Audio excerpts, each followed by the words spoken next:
कि तोरा चुने देबौ जरना दिहा जवानी बरना गे कि तोरा चुने देबौ जरना दिहा जवानी बरना गे सुनना हमरा गाछी में चुने आई है रानिया तू जरना गे हमरा गाछी में चुने आई है रानिया तू जरना गे कि तोरा चुने देबौ जरना दिहा जवानी बरना गे कि तोरा चुने देबौ जरना दिहा जवानी बरना गे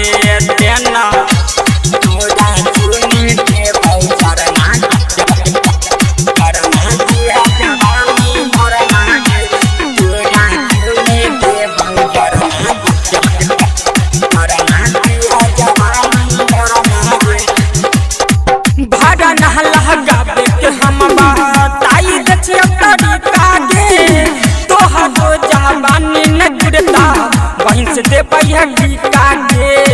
वहीं से दे पैया टीका गे वहीं से दे पैया टीका गे भाड़ा नहला गावे के हम बताई दे तरीका गे तोहर हो जवानी न गिरता वहीं से दे पैया टीका गे दोनों बहिन चुने आई है गाछी में जरना गे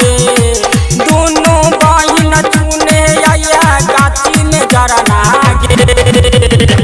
कि तोरा चुने देबौ जरना दिहा जवानी भरना गे कि तोरा चुने देबौ जरना दिहा जवानी भरना गे तेना तोरा चुने देबौ जरना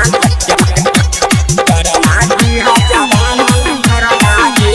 तोरा चुने देबौ जरना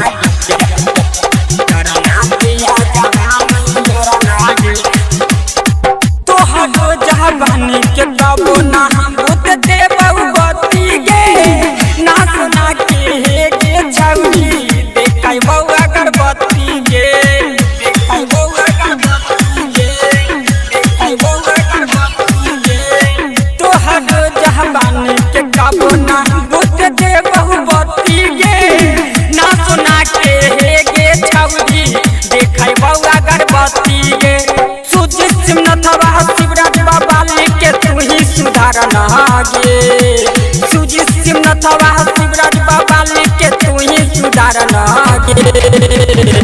कि तोरा चुने देबौ जरना दिहा जवानी भरना गे कि तोरा चुने देबौ जरना दिहा जवानी भरना गे तेना Presented by GDR Films.